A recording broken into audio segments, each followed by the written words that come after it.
Hello and welcome to my channel. My name's Jill, this is Emerald Cottage, and I've completely forgotten how to do this because I haven't done it for maybe 2 months now. So I feel a bit kind of discombobulated, not quite sure what I'm doing, don't know where I'm supposed to look. Here. And yeah, I've got lots to catch you up on since we last spoke. So December was a very busy month for me. I did 3 craft fairs, which I've got a bit of a recap to give you. I've also been working on a cross stitch for my cousin's baby's birth, which he's due in, it's a he, they know that. He's due in April, I believe, so I'm getting on quite well with that. And got some other works in progress to show you. And I've even got a finished object. So we'll start with the finished object, which is my temperature blanket. This beauty here. Let's see if we can get it the right way around. Ta-da! I love it. I absolutely love it. What I don't love about it is, as you can see, there are hardly any red days at all. So I think I picked my temperature increments and colours, sorry, maybe a bit wrong because there's a lot of green and blue and not much of anything else. But I love it. So I decided to do it in a layout of 1 panel per month. You can see that there, 1 panel per month. And it's got a little button on it with the month that says January. And the temperature card I used, if I can find it, was made by Lorette Crafts UK. It's this one, and you can see there all the increments I have. So I have 0 and below, 1 to 4, 5 to 8, 9 to 12, and so on, and the corresponding colours on this side. This red one down here I think didn't get used at all. I think I would, if I do it again, I'd do it with fewer blues and fewer greens and progress to red more quickly, maybe have a nice orange in there, but I'm not going to do one this year. It was quite a tall order last year, and I feel very proud of myself for sticking with it and completing it. I had a couple of spells where I really didn't do it for ages, then had to catch up. But that was okay, that all worked fine. And yeah, I just love it. So it sits on my sofa now for snuggling under and watching TV, and I'm really happy with it. So that's my temperature blanket. Oh, I should say it's pretty much all in Stylecraft Special UK. I think the only colour that wasn't Stylecraft was this orangey one. I think the rest all were. And then it's been joined with parchment, and I used parchment for the kind of blank days of the month as well, if you like. So yeah, so that's my temperature blanket. All completed. Very happy with that. Are you going to stay there? Yes, you are. Great. So that's my one whip. I think now I'll do a bit of a market recap for you.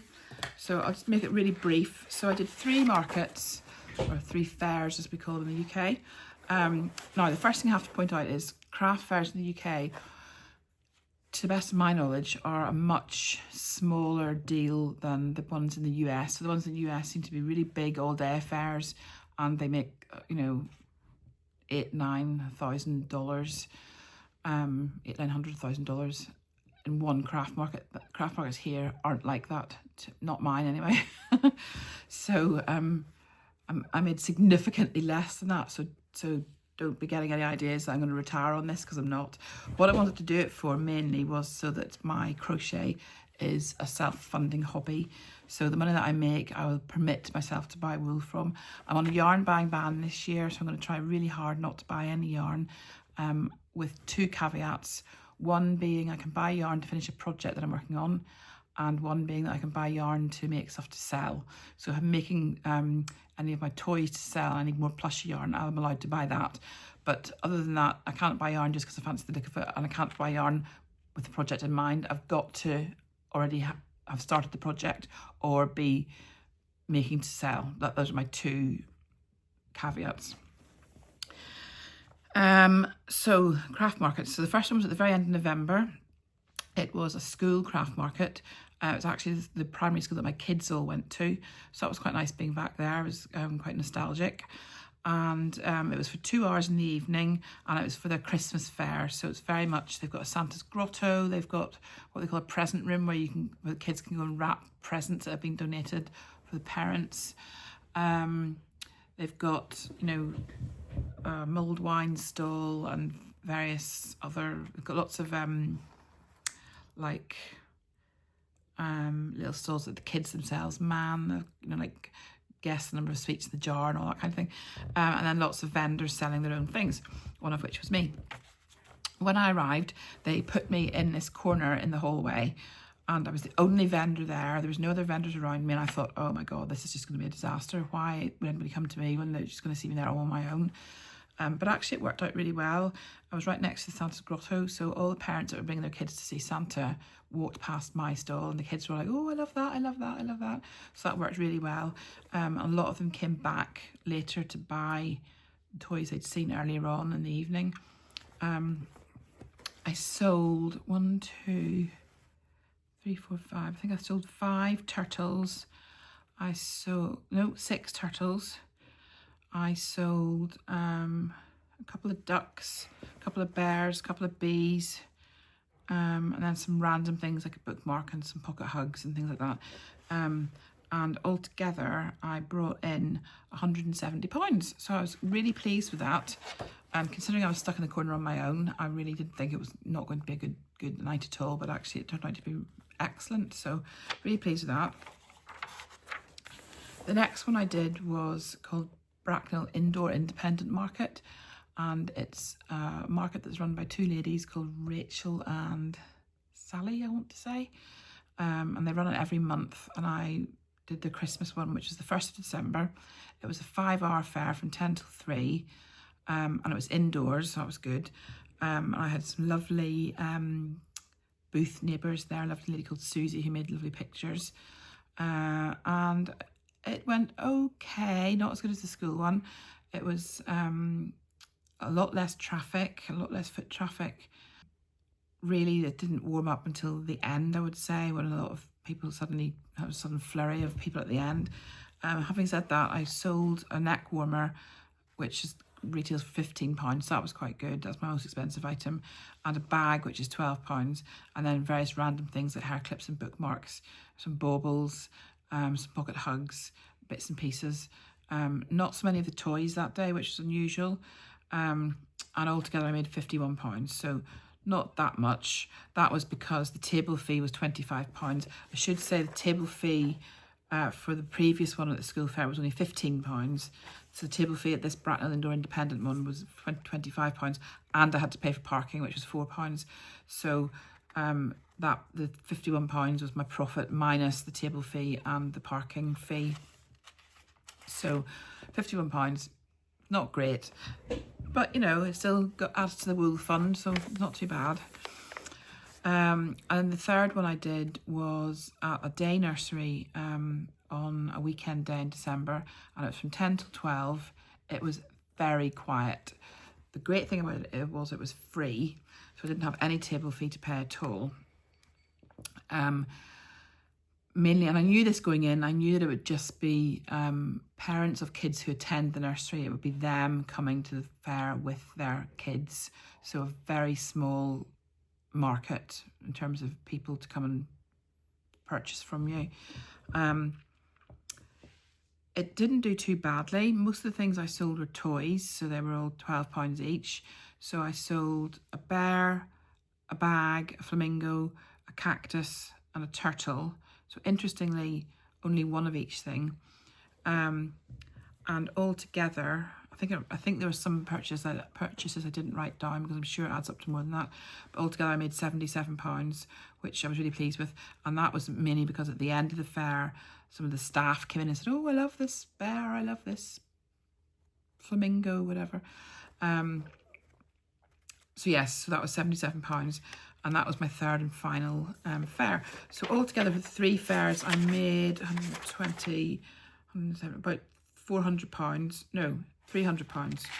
£300? Yeah, £300, which, you know, it's better than a kick in the teeth. I was quite pleased with that. I would have, if I could have done it again, I would have had more stock of my toys because they were really popular. So my current plan is to prepare for spring fairs by ramping up the stock production. So as soon as I've finished this cross stitch that I'm going to show you in a minute, I'm going to get onto toy production and start making at least one a day. Because I figure if I can do that for the next 2 months, so that's 60 toys, and that's a good amount of toys to be able to sell. So yes, so that's my current plan, and that was my market wrap up. I didn't take any video at the markets because I was too nervous. I did take some photographs, but they're not very good, so I'm not going to go into any of that with you. That was just a really quick market recap. Right, now I'm going to show you this cross stitch that I've been banging on about. So this is the cross stitch for my cousin's baby, and I've really nearly finished it. Look at this. So I've just got these bottom 2 boxes to do, and then the middle box that's empty in the middle, that is where the baby's name and date of birth and birth weight will go in that box. But if you can have a quick close up, it's like a sampler of the alphabet. So it's A is for ark, B is for boot, C is for chicken, D is for dolly, and so on and so forth. But it's lovely vintagey colours, and I'm really, really happy with it. I've really enjoyed doing it. So yeah, just got T and Z to do. T and Z, T for tractor and Z for zzz, and it's got a sleeping moon. And then some of the letters around the border, there to do. So when I finish this, like I say, I'm going to be moving back onto toy production in a big way. But I've got to get this cross stitch finished first, because obviously there's a hard deadline of the baby's birth, so I want to make sure it's done by then. Right, what's next? So I then thought I'd show you some of my current active whips. Now, I have got lots of other whips, but they're not being currently actively worked on, so I thought I'd leave those for another video and just show you the ones that I'm actively working on. So the first one I've got, oh, that's my new bag. Look at this. Isn't it cute? Really sweet. It's got a llama on it, or an alpaca, and some knitting needles and a crochet hook, I think there. Yeah, crochet hooks, and just lots of bits and pieces to do with crochet and knitting. And it's the perfect bag for taking your project out on the road. It's got some little pockets for your phone and your purse. It's got space to put knitting needles in there. Put knitting needles and stick up. And it's got a zip pocket at the front to put your crochet hooks in, which is just brilliant. I just love this, absolutely love it. I bought it for myself, didn't get it for Christmas, bought it for myself, and it's been on quite a few trips with me already. And currently inside it is my current hospital blanket. As you know, if you've watched me for a while now, you'll know that I crochet blankets for my local hospital. I belong to a Facebook group called Blankets Made with Love Berkshire, and we all crochet blankets which then get given to the hospital to donate out as they see fit. Yeah, this is my current one. It's a corner to corner blanket, so it's a fair size at the minute. It's made in this James C. Brett Swirly Whirly, it's called. Swirly Whirly, and this is the colourway Plum Ice, and it's this lovely purples and turquoises. And as it's just one ball of wool, it's really easy. I'm just doing corner to corner. Excuse the long ends there. I don't like having a knot in my work, so I cut it and restart it.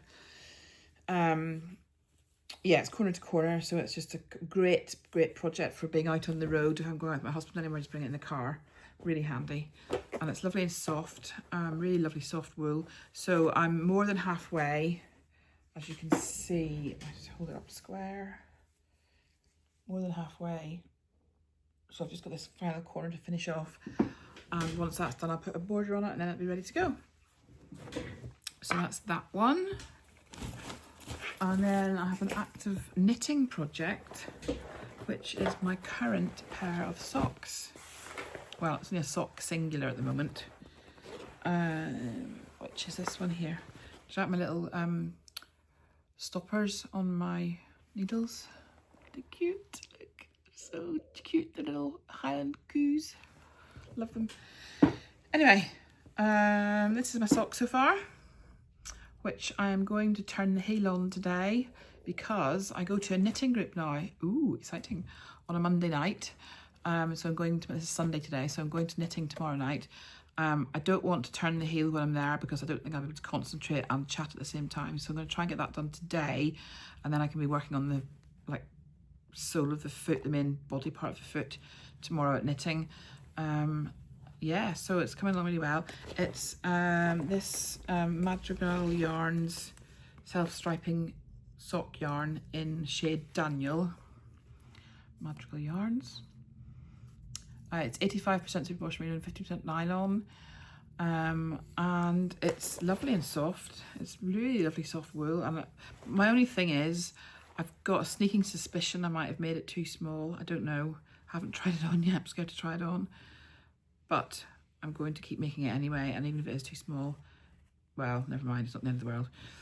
But yeah, love it. Love these colours. I just think they're gorgeous, aren't they? Very clever how they stripe themselves like that. So that is that. I then have a project that's a bit of a fail. So I'm not sure what to do with this. This is a project that was started by a lady called Gaynor White, who runs the Barkham Hookers, which is my local crochet group. And Gaynor put together this pattern and suggested colourways for this blanket called the Northern Lights blanket, which the versions I've seen on Facebook are lovely, but mine is just coming out all wrinkly. So here it is so far.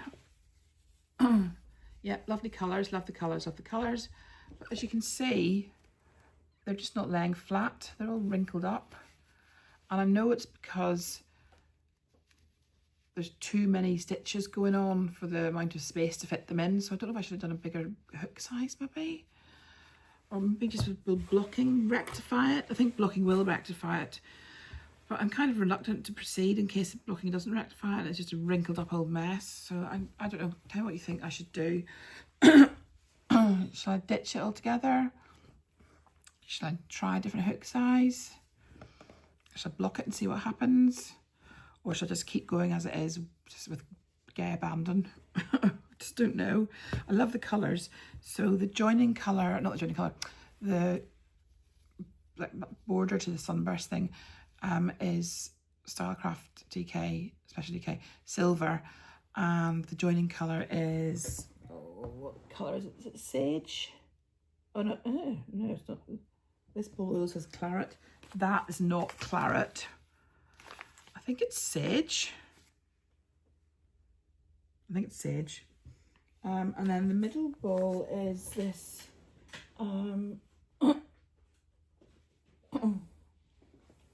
this one with no label on it. So I can't tell you what it is, but it's this anyway, so you can see all the yellows and greens.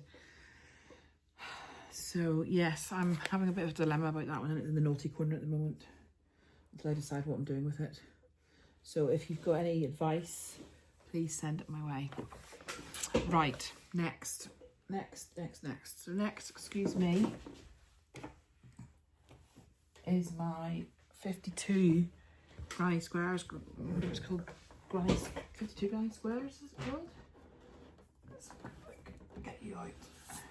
Oh, a year of Granny Squares. There goes the blanket. A year of Granny Squares. Excuse me. And this is a project that's being run by Jenny of In My Spare Time Crochet, and she is doing a block a week and then showcasing everybody else's blocks that they've done. And I am up to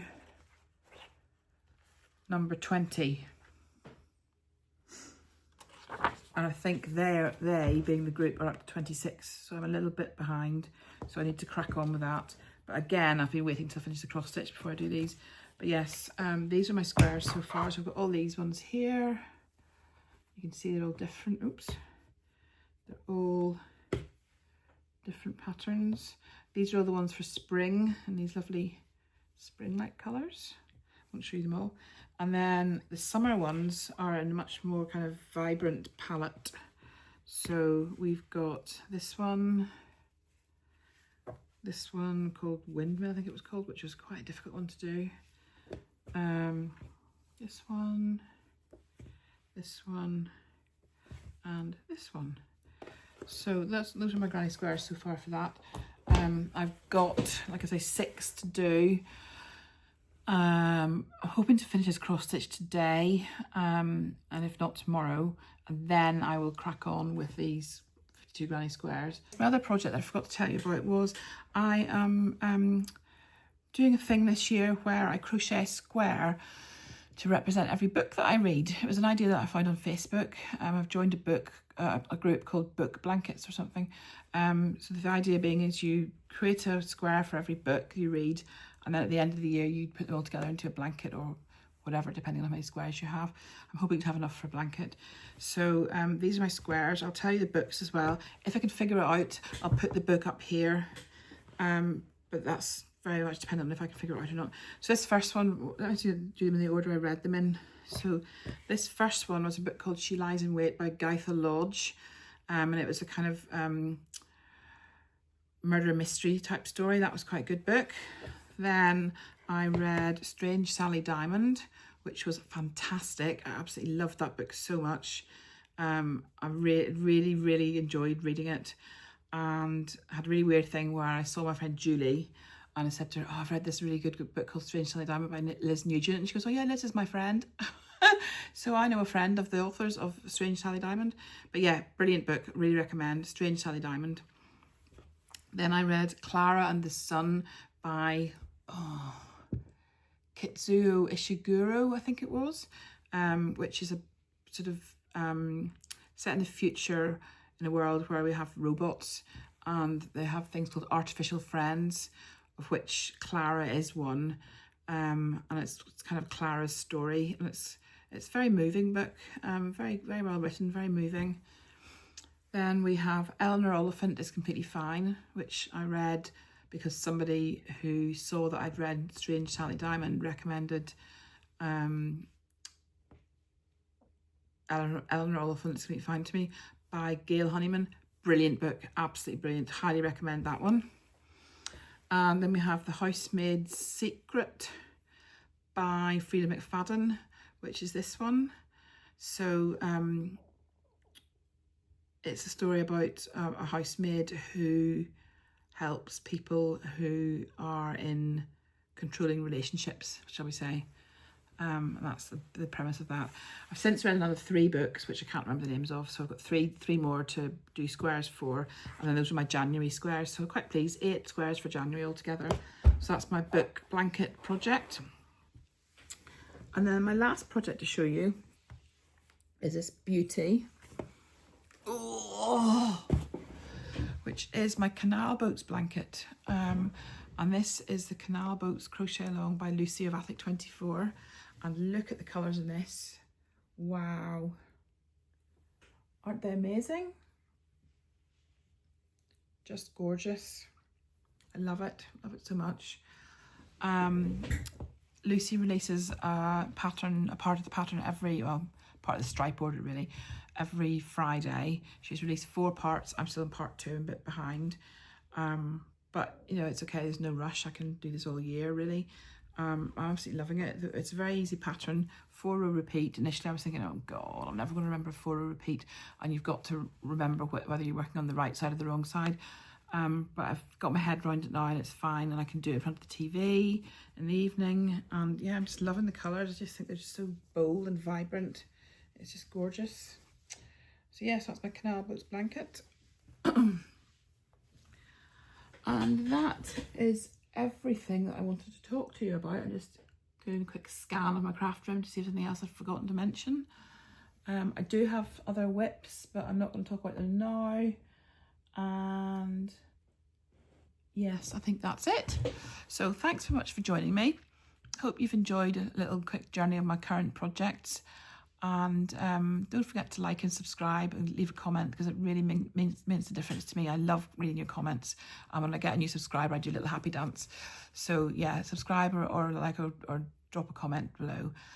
And I shall speak to you very soon. And until then, hope you have lots of lovely crochet crafty time, and I'll speak to you soon. Bye.